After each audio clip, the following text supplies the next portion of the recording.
wonderful blessing of having an office talagang here in downtown Davao. The company has only been open 6 months and yet we're all the way in Mindanao na. Can you imagine? Yes. Grabe si Lord, nakakalula. In fact, nag-uusap kami ni Ana kanina, nandun kami nagpipicture kami sa malaking sign nyo. And sabi ko, grabe best, nakaka-proud. Di ba? Sobrang overwhelmed. Iyakin talaga ako. Pasensya na kayo. Nakaka-overwhelmed talaga na. Ilan years na ba tayo nagkakilala, Bes? 2014. 2014. In 2014, nasa ibang company kami. Ang dami namin ginanakit. Alam niyo yung mga gano'n na pinagdaanan and everything. Pero, totoo pala yung sinasabi nila sa Bible na yung baptism of fire. Thank you, Bes. Di ba yung kailangan dumaan ka talaga minsan sa hard times para ma-appreciate mo rin.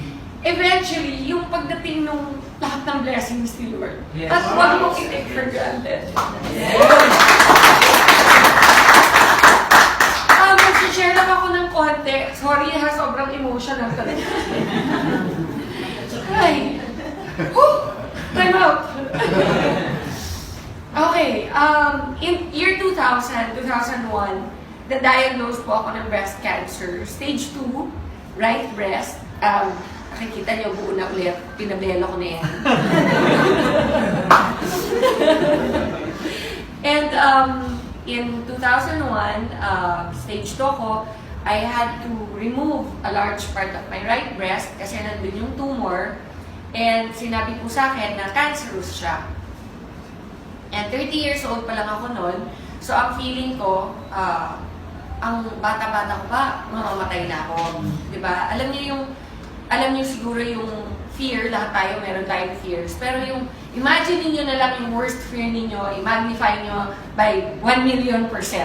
Ganon siguro yung dumating na fear sa buhay ko. And yet, at the time, because I was already Christian, which is why it's so important na talagang may relationship tayo kay Lord, is because pag dumating yung mga pagsusubok sa buhay natin, kahit na meron possibility na we won't make it, diba? There's a possibility na kunin na nga tayo ng tuluyan ni God, at least meron kang peace of mind deep inside na kahit ano pa mangyari, alam mo kung saan ka pupunta. Alam nyo, that gives you so much peace. And in spite of all the fear and all of that, talagang nagpursige. I prayed so hard. Sabi ko, Lord, kung trial lang to, kung may dahilan ka, kung may purpose ka para sa akin, why I am going to go through this journey, kasi everyday naman sa buhay ng tao is a journey until makarating ka na sa iyong dapat puntahan, which is either heaven or hell. Diba? And for us, hopefully, it is heaven, all of us. And during that journey, I prayed so hard that He would show me the reason why He allowed that to happen in my life. And that is when, after my first chemotherapy, where I lost all my immune system, ang average po ng immunity ng white blood cells sa katawan ng tao is between 15 and 20,000. Ang akin po, bumagsak ng negative. As in, walang-wala na. Ubos. In fact, so much so na kapag may pumasok na nurse na may sipon or nanggaling sa isang restaurant na meron siyang hinawakan na bagay na may virus or whatever, pwedeng ipasa sa akin, for sure I'll die. It was that bad, my immune system. Naka-reverse isolation po ako sa hospital, which means naka-bubble. Yung kama ko, naka-plastic siya. So, bawal kahit anong virus na makapasok po dun sa room ko. Kasi my health was so detrimental na even somebody na kakatawa man na nagkulangot sa labas at pumasok sa kwarto ko, pwede na akong hawaan ng whatever virus at mamatay ako. It was during that time that I begged my doctor to allow me to have a laptop. Kasi, imagine niyo, kunyari, itong stage na to, naka-cover ng plastic. Okay? At ako'y nasa loob, in a bed. Ano magagawa mo doon? Wala. Sabihin mo, can I borrow a book? The book, they don't know where it came from. So, they don't know kung may nag-handle na may virus. So, bawal. Can I watch TV? You cannot watch TV kasi, alam nga, ipasok nila yung TV sa loob ng bubble mo. So, nothing, bawal lahat. Ang pinag-pray ko talaga, Lord, bigyan mo naman ako ng laptop. Kahit ano lang, para meron akong nagagawa sa loob. And they had to buy a brand new sealed laptop and give it to me inside. It was a nurse that came. She was naka-rubber outfit. Alam mo yung mga uniform ng nurse, di ba? Blue. Pero ito, yung nurse ko, naka-blue pa rin siya, pero rubber yung uniform niya. Okay? As in plastic na makapal. Yun ang suot niya. Pinasok niya, naka-seal yung laptop, binuksan ko. Fortunately, may outlet sa loob ng bubble ko. So, nakapag-laptop na ako. And that's where I started to research for myself. What is cancer? How can I help my immune system? Lahat ng kinocomplain ko sa doktor, alam nyo, pag nagkikimo kayo, may 100 problems that come with it. Sabi nila, chemo is supposed to cure your cancer. But they don't tell you that it kills your immunity. Okay? 100%.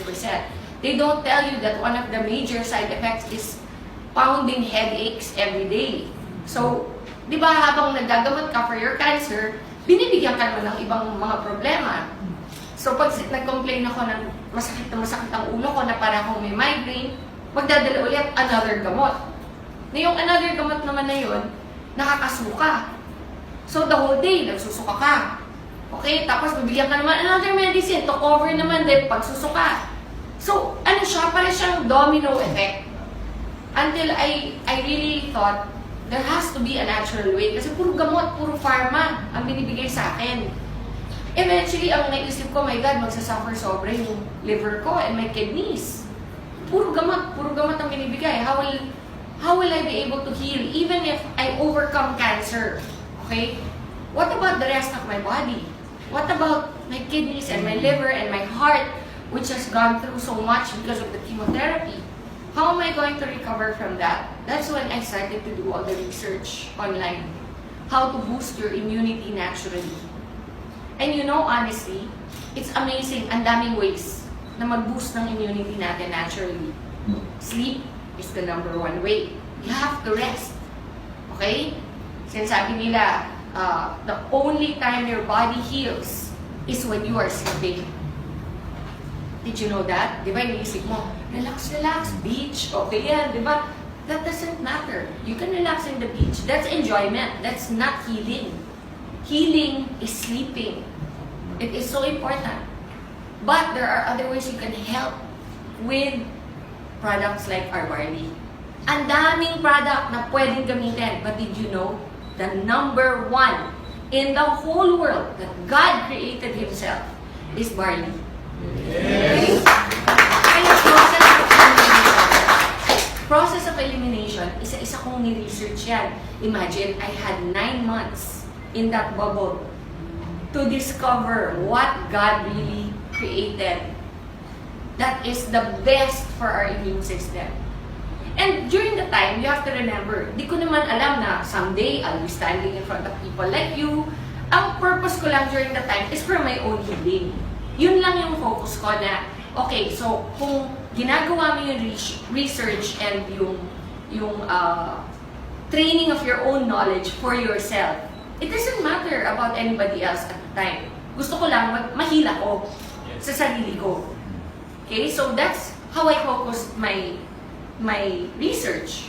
What will help me? You know there's a saying, knowledge is power, correct? So, you have to become knowledgeable. You guys, this is now your business. Be knowledgeable. Don't take my word for it. Don't take the word of AM or ICA or anybody in the company that will speak to you and tell you about the benefits or whatever. Hear us. Listen to us. Pero afterwards, go into your own research. Kasi knowledge nyo yan. Knowledge nyo yan, and that is your power. And that is what I did. Through my own research and my own readings, I realized, isa-isa, malunggay. Wow, taas ng ano niyan. Healing powers niyan. Okay? Yung ampalaya, taas din ng healing powers niyan. Guyabano, wheatgrass, but above them all is barley. Above them all. It's so amazing kasi yung high highest niyan, next to barley, is wheatgrass. And yet yung wheatgrass is only half as powerful as barley. Half! So everything else is below that. Berries are very high also. Okay? Pero the best way to boost your immunity is through barley. And so, since alam ko na kung anong barley, kung ano yung pinaka-best way to boost my immune system, next step, aling barley? Daming klaseng barley from all over the world. Okay, meron India, may China. Actually, barley can be grown in any cold country. May US, okay, everywhere. New Zealand. The best is from Australia. And only one place in Australia grows barley. Why? Because the weather, the soil, the way it is planted and harvested, the way it is treated in the plant, so that the integrity and the purity of the product itself, of the plant itself, is contained 100%. So pagdating po sa packaging natin, everything, until it gets to your table, until you open it and put it in your glass, it is still 100% there, as if it was the day they harvested it itself. That is how amazing our barley is. Now, how does barley affect people? We're not a pharma company. We don't do a million tests. We believe in what God says. He promises certain things, and try it. What have you got to lose? For me, I was already in the hospital. Nasa hospital na ako. Lahat ng sinasabi ng doktor, ginagawa ko na. Lahat ng gamot, tinetake ko. And yet, bakit? Hindi nila ako mapagaling the way nag-recover ako nung nag-barley ako. Yes. Kaaway ng mga doktor ang mga natural products. I have to be honest. Because they don't make money from natural products. That's the beauty of I Am. I Am has made it available to you so that you can make money from natural products. You know, during my first chemo, I was in that bubble. I was thinking already things like, pag namatay ako, kamusta kaya yung anak ko? Sino mag-aalaga? All the things that you don't think about when you're 30. And I was already thinking, and accept ko na, okay naman daddy niya eh, kahit ibalay kami. Mapapalaki niyang mabuti yan. Andiyan naman mama ko, my sisters, di ba? Little did I know that God had a plan. That someday, what now? That was 2000. 17 years later, I would be here with you. Yes.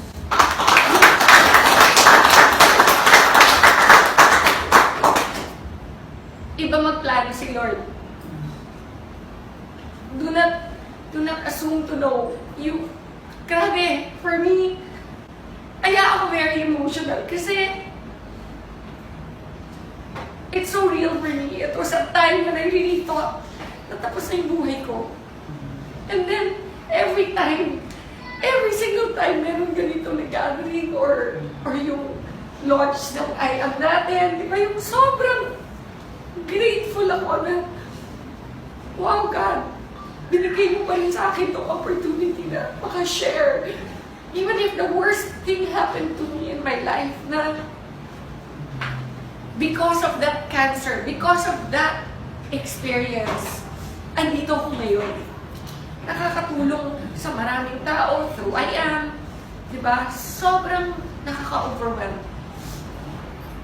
Alam nyo, after my first chemo, which I was in that isolation for so long, on my second chemo, di na ako na-isolate. Yung immune system ko, which took 21 days to recover from the first chemo. So, kunyari may ano kayo? Maro, thank you guys. Explain ko lang para naiintindihan nyo. During my first chemo, I ended up in the ICU. Okay? Yan, tama yan ha. Ako to. I'm not very good at drawing. Okay? Nakabubble yan. Ang first chemo, say day 1. Ito pala. Wala ka na. Wala. Day 1 yan. Day 1. First chemo. Ang treatment ko is 4 chemos. Dapat. And then after the 4 chemos, 21 days of radiation therapy. So on day 1 of my first chemo, the doctor already told me na you have to recover, your white blood cells will be wiped out. It's natural, sabi niya. Your second chemo is 21 days from now. Within 21 days, your white blood cells have to be recovered. If not, we cannot give you the second chemo. Okay? And if we cannot give you the second chemo, you will go back to the first again. Can you imagine? Yung first pa lang na gusto ko na mamatay. May tatlo pang matitira. Tapos pag disqualify, uulit. Makakailan ako. Yun yung nasa mind ko. So, kailangan talaga ma-hit ko yung 21 days. Parang parang promo. hindi, parang quota sa kailangan ma-hit, mag-sapphire. Diba ganun eh, actually, except that this is for your life. This was for my life. So, I cannot rely lang on what the doctors are saying kasi for me, okay, andyan na lahat ng sinasabi na gagawin ko. Pero, kailangan din tulungan ko sarili ko. Doon pumasok yung research, doon pumasok yung barley. Nung na-discover ko na, alam nyo, on the 20th day, every day kukunan ka ng dugo. Every day for 21 days. On the 20th day, sinabihan ako, you made it. We can give it to you tomorrow. Imagine, ka-recover ko lang today. Tomorrow, titirahin na naman ako. Alam mo, gusto mo sabihin, pwede time out kahit 1 week lang, please lang, para normal yung feeling ulit. Ang feeling kasi dito, para kang gulay. Hindi ka makabanyo on your own, kailangan may nag-aalalay sa'yo. Hindi ka makakain ng tama, kasi lahat ng, ang bibig mo punong-puno ng mga singaw. Okay? Walang lasa, lahat ng kainin mo, tastes like metal. No, promise, no. Alam mo yung sabihin nila, do you know what metal tastes like? Me, I know. Kasi it ruins your taste buds completely. Alam mo, my favorite things like chocolate, okay, Coke, yung mga ganyan. Di ba yung mga gusto mong kainin? Burger, lahat na ipasok ko sa bibig ko, lasang metal. So wala kang gana. Why will you eat? Kahit sa mind mo, ito yung taste, di ba? Isipin mo, ito yung lasa niyan. Bibili ko niyan. Pagdating sa'yo, hindi yun yung lasa. Yun yung side effects ng chemotherapy. So I made it to my second. By then, imagine, 20 days na ako nagre-research. By then, sabi ko, by then, husband, I told him, bumili ka ng barley. I don't care what the doctor say. Itago mo yung pakikita na pinasok mo dito.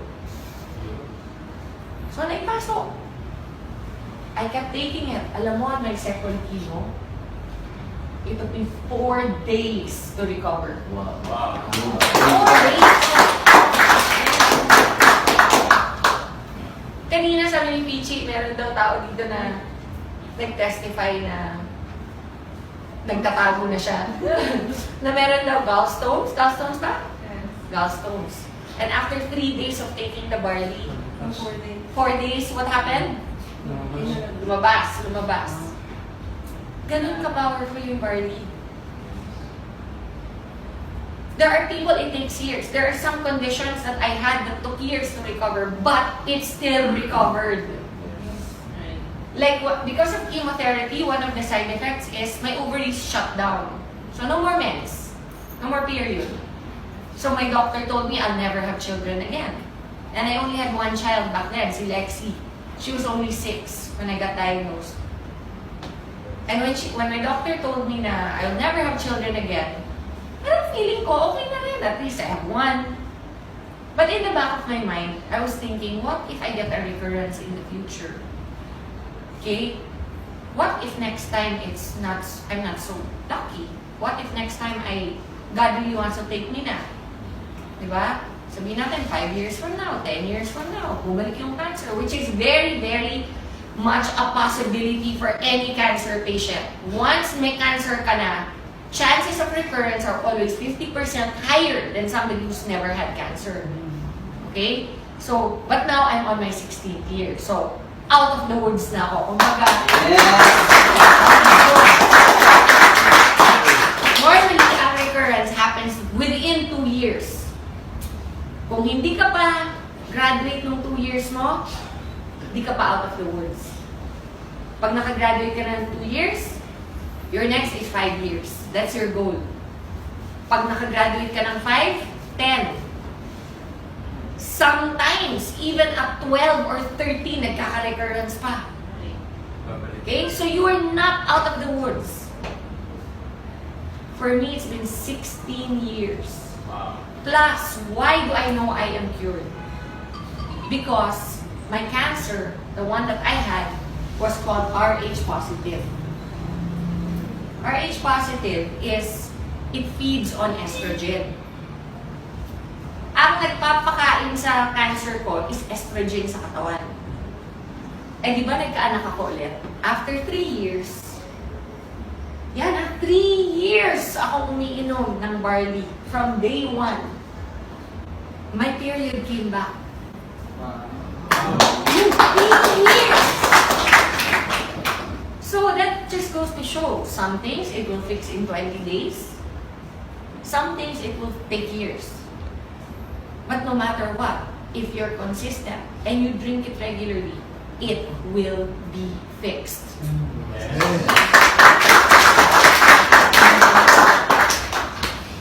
So on the 3rd year, I got pregnant and I have my son. During my pregnancy, all my doctors were going crazy. Nako, that's so dangerous. You have to have a medical abortion immediately. You have to do this, you have to do that. Nako, you cannot. You're a cancer survivor. Do you want to get cancer again? Yun yung sinasabi sa akin. Because nga, when you get pregnant, what goes up in your system? Estrogen. Correct? When estrogen goes up, I'm feeding the cancer. So whatever is dormant, whatever is sleeping in my system will wake up again. And it will be fed. And I will get it again. Yun yung fear. Even my mom, iniiyakan ako. Hindi daw ba sapat na pinadaan ko na sa kanya one time. At uulit pa ako. I'm so selfish. Lahat! I heard it all. You're a selfish person. You're only thinking of yourself. Lahat yan. Sinabi sa akin. But you know, I knew. In my heart, I knew. God will not allow this if there's no purpose. Yes. And you know, now my son is 12. Imagine he's 12. What if I had an abortion? He'd not be here. You know? And he brings everybody so much joy. Not just me, my mom, my daughter. And you know, when I found out I was going to have another child, you know, I knew in my heart it was going to be a boy. Hindi ko pa alam yung sex. Pero in my heart, I knew God promised. He said to me, you're going to have a son. You know, from the day that I knew I was pregnant, alam ko lalaki. And I knew also that, you know, I was reading Malachi because I have so many testimonies about tithing. Some other time regarding tithing.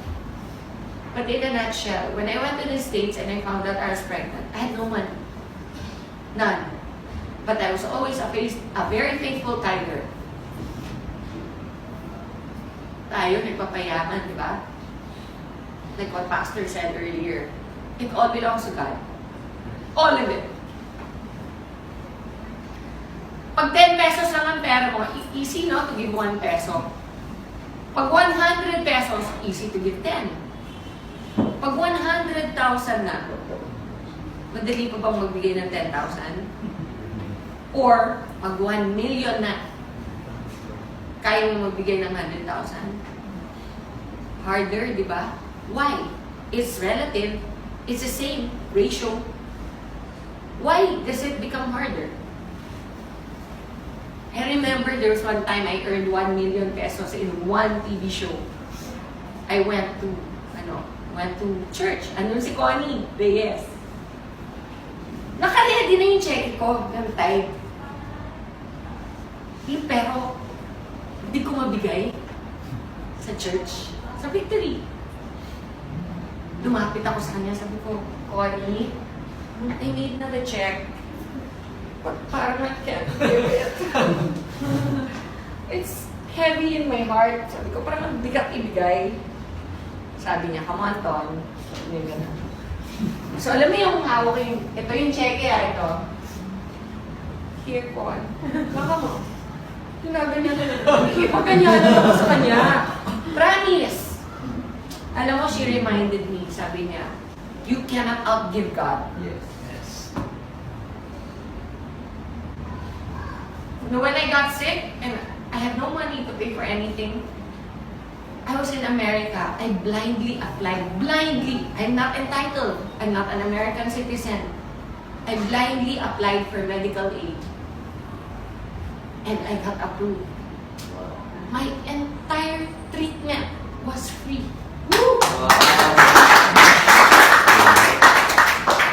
And you know what? I remembered that moment that I gave that check to Connie. Yung bigat ng pag-release nung alam mo yung envelope natin, sabi ko, hirap talaga, hirap i-release yun. Pero I'm so grateful that I did because at the time when I needed help, God was there. I calculated how much it would cost. 5 million to 3. What I got in pesos, $100,000 is what it would have cost. Back then, it was 5 million. Ngayon siguro, doble na yan. But I didn't pay for anything. Even my yung maintenance ko every day, yung tawag nila ng tamoxifen. Normally, one tamoxifen is $100. And I have to take one every day. You know how much I was paying? $1 for each one. You cannot outgive God. So, okay lang na magpayaman. But don't forget what Pastor said. The money isn't ours. We're only stewards. So, ayan, sidetrack tuloy ako. Okay, anyway, so, because of the estrogen, everybody was fearful for me to get pregnant, but I had my son. And he's completely well.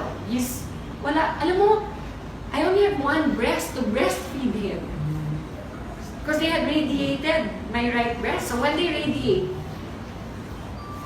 I actually asked my doctor, how's that? What if I have another, eventually if I have another child, you're never gonna have another child. Alam mo yun, when somebody speaks into your life like that, how hard it is to receive and accept. But what if? No, you will never. No, but I'm just saying hypothetically, if, don't do that to yourself. It's never going to happen. Ang kulit talaga. Alam mo yung, ganun ang demonyo eh. Ganun ang demonyo. Promise, they steal and they lie. They steal your joy. And you don't let them. And even though he probably was an atheist, I looked him straight in the eye and I said, I rebuke that in the name of Jesus. I will have another child. And, when eventually I got pregnant, 3 years after, I was already here. I was so excited, I called him. My oncologist in the States, I called him. Hirap pa get through. The oncologists in America are one of the richest because people get cancer all the time. So they always have patients. It's a business. Normally, they don't even know you. They don't remember your name sa dami. Pero ako, natandaan niya. Kasi number 1, I'm not from there. I'm from the Philippines. Number 2, maganda ako eh. What can I say? Diba? I must have made an impression. Diba? Number 3, which is probably most likely the reason why he remembered me, I was his youngest patient. Okay. I was only 30. Most of his patients are 60, in their 50s, ganyan. Siyempre, siguro, tuwing ako yung papasok sa office niya, happy siya. Hindi masyonda yung pumasok, di ba? Hindi Jurassic. So, nagkaroon kami ng banter ng aking doktor. And I called him. When I called, I got his secretary, and the secretary said, "Oh, who is this, please?" Sabi ko, "This is Maritoni from the Philippines." "Oh, one moment, please." Ang bilis, sumagot yung doktor ko. Sabi ko, "Hi, Dr. Cooley, do you remember me?" Sabi niya, "How can I forget my beautiful patient?" Sabi niya, "What is something wrong? Are you having a recurrence?" Kasi normally, tatawag ka lang muna sa doktor mo kapag nagkaroon ka ng problema ulit, di ba? Sabi ko, "Oh, no, I'm perfectly fine, thank you very much. But I just wanted to call you because I remember how you told me I would never have a child again. And I just wanted to share the good news with you that I'm going to have another child." Those were my words, "I'm going to have another child." There's silence on the phone, no? And then he goes, "Well, you know what? I'm really glad you decided to adopt." Ganon siya ka-certain that I will never be pregnant again. So I said, no, Dr. Cooley, you don't seem to understand. I'm pregnant. Again, silence. "God, are you there? Are you still there, Doc?" Sabi niya, no, that's not possible. Sabi niya sa akin. Sabi ko, "No, Doc, I'm pregnant. And I'm gonna have a son." Kasi by that time, alam ko na, no, I was already mga 4 months pregnant. And he said, "Oh, no, wait, what did you do?" Sabi, "What did I do? Oh, I had sex."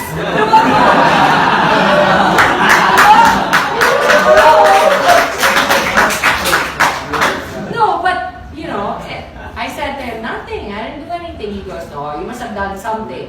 So, siguro kala niya medical procedure or something. So I said, "No, I've been taking a supplement for a while, and it's called barley." And ako yung nag-educate sa kanya about what I had done this whole time, from day one. Sabi niya, "Oh, you're a sneaky one."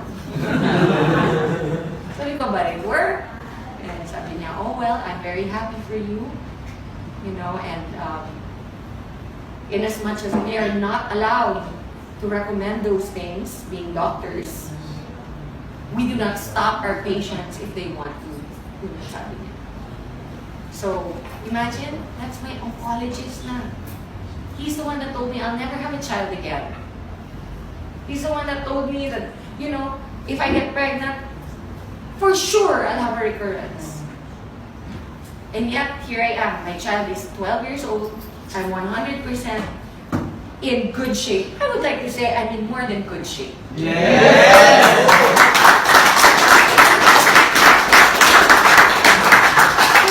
Sinishare ko lang to para malaman niyo kung saan nag-umpisa yung barley natin. It has come a long way. When I first met AM, you know, and he told me he was interested in the barley, parang protective pa ako. Di ba yung parang ayokong i-share? Kasi parang ang feeling ko, baby ko to eh. This is my baby. This is what helped me survive. And then after a year of friendship that developed between us, I could feel where his heart was. And I knew that his purpose was aligned with mine, which is that we want to help people. We want to help people get better. We want to spread the love of God more than anything. And one of the ways, ironically, is through one of the toughest things I've ever had to go through in my life. And something that I discovered during that time. So, you know, it is an honor and a blessing to be able to provide the barley that helped me to I Am Worldwide. So do not ever, I mean, if you have any questions, we're always available to let you know.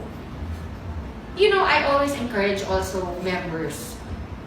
Kasi minsan may mga nagpa-private messages sa mga social media accounts ko. Simple things like, pwede ba ang barley sa diabetic? You can Google that. I am not your only source of information. Tama lang. Okay? It is in the internet. That's why I am proud to tell you, grabe ang galing ng barley natin. Kasi hindi lang po sa akin dapat manggaling yung believe ninyo. Ako lang po ay testimony.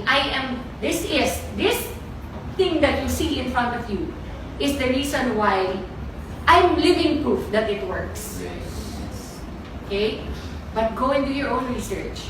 Find out. Maybe, mas may alam pa kayo eventually kaysa sa akin about what barley can do. Yes. Diba? You know, I've had people take barley, come up to me and say, "Hoy, alam nyo, yung anak ko, congenital ang heart disease niya, ganyan-ganyan." And then, we just kept giving barley and eventually it healed. I didn't know that barley could do that. Kasi I'm not naman a doctor or a nutritionist. I'm just a person who took this beautiful gift of God and it worked for me. And that's why I want to share it. I want to let you all know that we are here to support you in every way. It will not only give you great health, it will give you great pockets. Yes. Yes. God bless you everyone. Thank you.